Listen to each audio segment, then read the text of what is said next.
Rising from the heart of Gujarat, the Sardar Sarovar Dam is more than concrete and steel.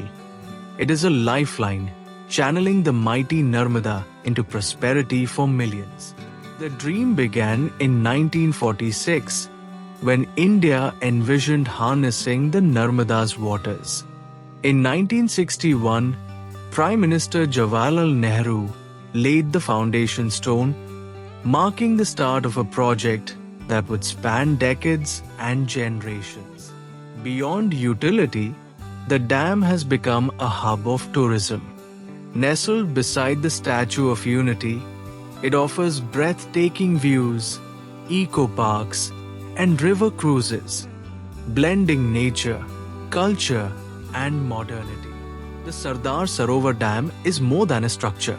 It is a promise of water, of power, of unity.